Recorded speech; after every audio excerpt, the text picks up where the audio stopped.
Assalamualaikum Ibu, apa kabar? Alhamdulillah.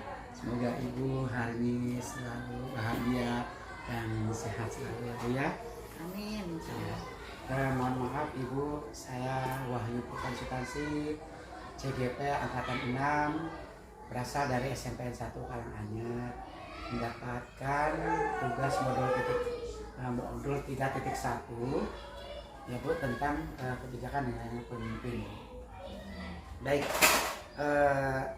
Ibu di sini kan kepala sekolah ya Bu ya? Ya. Selama ini bagaimana Ibu dapat mengidentifikasi kasus-kasus yang merupakan dilema etika atau bujukan moral? Ya. Yang saya tahu ya, dilema etika itu adalah dimana seseorang menghadapi situasi yang harus memilih antara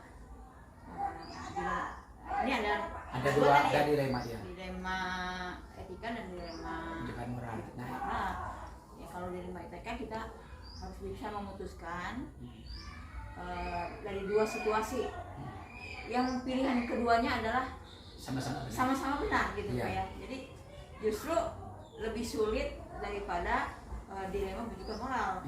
Bujukan apa tadi Pak? Satu lagi? Iya, bujukan moral. Bujukan moral gitu ya. Kalau bujukan moral itu kan kita sudah pasti melihat itu ada kondisi salah dan benar gitu ya, hitam putih. Kalau ini benar dan benar gitu ya. Nah, ketika kita menghadapi itu, kita sebagai pemimpin ya harus jeli gitu, melihat fakta-fakta, apakah itu penyebabnya atau lingkungan sekitarnya itu. Cara kita menghadapinya ya seperti itu, harus jeli ketika ada kondisi seperti itu, harus jeli apakah itu penyebabnya, waktu pemicunya dan lain-lain. Itu mungkin ya. Lalu selama ini apakah ada terjadi dilema etika di sekolah ini Bunda? Lalu terutama untuk kasus-kasus di mana ada dua kepentingan yang sama-sama benar atau sama-sama mengandung nilai kebajikan. Bagaimana Bu? Secara sadar atau tidak sadar, setiap hari itu sebetulnya ada ya dilema etika seperti itu. Ketika kita menghadapi apakah itu di dalam pembelajaran atau hubungan kita antar teman, dengan teman, antar guru, antar kepala sekolah mungkin, antar siswa dengan siswa, itu sering terjadi ya. Misalnya salah satu contohnya ketika kita ada melihat siswa, ini dilihat dari segi siswa ya, belum bisa baca gitu ya? Iya, belum bisa baca.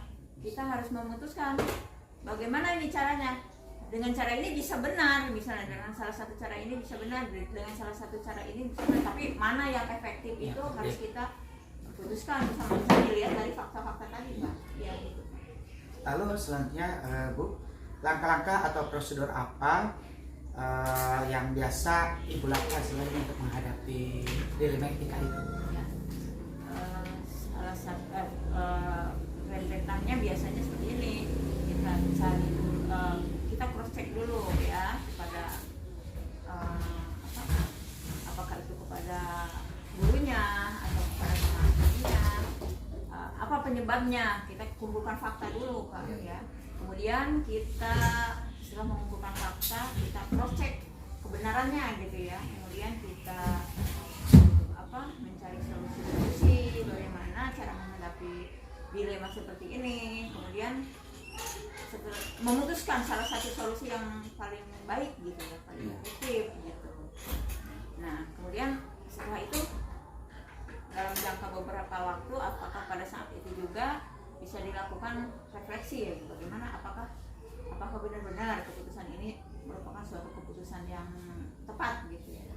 Terus hal-hal apa saja yang selama ini Ibu anggap efektif dalam pengambilan keputusan pada kasus-kasus dilema etika itu? Ya tadi dilihat dari simptomnya apa ya, penyebabnya, gejalanya seperti apa gitu, penyebabnya seperti apa ya, kita bergeraknya ke penyebabnya itu. Misalnya anak sulit membaca gitu Iya. ya. Kita Tapi dia tetap harus naik kelas gitu ya. tetapi harus tetap naik kelas. Nah, kita cari solusi bagaimana dua-duanya naik kelas, iya, harus bisa baca, iya, menulis gitu sana ya. gitu ya. Kita cari tadi kan langkah-langkahnya, salah satunya adalah mengumpulkan fakta-fakta itu merupakan penyebab, apakah itu dari keluarga atau dari sekolah. Kita ya memutuskan misalnya di sekolah harus memberikan belajar tambahan misalnya, tuh salah satunya itu bisa efektif lah. Selama ini bisa disebutkan efektif di sekolah kita. Baik, Bu, hal-hal apa saja yang selama ini merupakan tantangan dalam pengambilan keputusan pada kasus-kasus di lima etika tersebut? Oh, ya. Jadi hal-hal apa saja gitu yang menjadi tantangan? Tantangan itu bisa muncul dari kita sendiri nih ya, dari pihak manajemen sekolah ya. Salah satunya itu tidak terjadwal, Pak. Ya, kita tidak punya schedule khusus gitu ya. Kadang-kadang kita kan lihat kasusnya aja, kasusnya seperti ini. Kita kumpulkan rekan-rekan, cari fakta, bagaimana ini? Jadi secara insidental aja, Pak. Ya. Jadi ya ketika saat itu bisa diputuskan gitu ya. Kalau dari siswanya bagaimana, atau orang tua siswa, apakah ada tantangan? Oh iya, tadi salah satu contohnya tidak bisa membaca ya. Salah satu solusinya kan bisa bimbel di sekolah, bisa saja memberikan pelajaran tambahan atau jam-jam tambahan di sekolah. Akan tetapi kan kita tidak terlepas dari orang tua murid ya. Di sekolah hanya berapa jam, mungkin tambahan itu hanya paling setengah jam ya. Padahal waktu di rumah lebih lama ya. Tapi dari orang tua ya? Dari orang tua ada itu, Pak. Jadi tidak ada kerjasama. Ya, belum ada kerjasama itu. Iya, dengan pihak sekolah gitu ya, sehingga yang kita anggap efektif keputusan itu jadi tidak efektif, kadang-kadang jadi tantangan, Pak. Ya, baik. Apakah Ibu memiliki sebuah tata kelola atau jadwal tertentu dalam sebuah penyelesaian kasus di lima etika? Apakah Ibu langsung menyelesaikan tempat atau memiliki sebuah jadwal untuk menyelesaikannya? Iya. Bentuk atau prosedur seperti apa yang Ibu jalankan? Iya. Tadi sudah disampaikan bahwa salah satu kelemahan juga ya, bahwa kita tidak punya schedule khusus, tidak ada tata kelola khusus gitu ya. Kita kadang-kadang kita menganggap ringan masalah tersebut, sehingga selesaikanlah hari ini misalnya, selesaikanlah, tidak memakan waktu lama, sehingga tidak ada jadwal gitu ya. Kecuali mungkin, tapi naudzubillah ya, jangan sampai terjadi gitu, ada dilema-dilema yang berat, mungkin itu bisa jadi PR beberapa waktu bisa dijadwal gitu. Selama ini belum ada ya, terang saja belum ada jadwal untuk itu. Adakah seseorang atau faktor-faktor apa yang selama ini mempermudah atau membantu Ibu dalam pengambilan keputusan dalam kasus-kasus lima etika ini gitu? Oh iya. Bukannya mungkin dengan para guru atau komite sekolah gitu. Itu tentu saja ya, ketika kita memutuskan, kita harus ada partner untuk itu gitu ya. Salah satunya guru, yang paling utama guru di sekolah, karena setiap hari kita kan sharing atau ada kasus-kasus tertentu di sekolah, jadi saling bertukar pikiran gitu, bagaimana caranya. Itu salah satunya guru, itu yang menjadi faktor pendukungnya ya. Yang kedua tentu saja orang tua. Tadi kalau salah satu dari tim kita, misalnya orang tua murid ada menjadi penghambat misalnya, itu tentu saja menghambat keputusan itu. Dan mungkin dari siswanya sendiri, komite sekolah, tentang kita kalau misalnya ketika kita ada suatu permasalahan, ketika ada clash dengan komite atau komite tidak mendukung untuk keputusan ini, tentu saja semua tidak akan berjalan dengan sesuai dengan harapan kita. Berarti untuk mengatasi dilema etika ini, peranan komite sangat berpengaruh ya, dan peran para guru yang lain. Iya, pasti. Baik, dari semua yang telah disampaikan oleh Ibu, pembelajaran apa yang dapat Ibu petik dari pengalaman Ibu mengambil keputusan dilema etika itu? Ketika kita dalami ya dilema etika ini, ternyata kita introspeksi, kita refleksi bahwa ketika kita memutuskan sesuatu itu perlu adanya tata urutan, prosedur atau langkah-langkah yang harus ditetapkan untuk menyelesaikan suatu masalah. Kemudian juga harus ada kolaborasi antar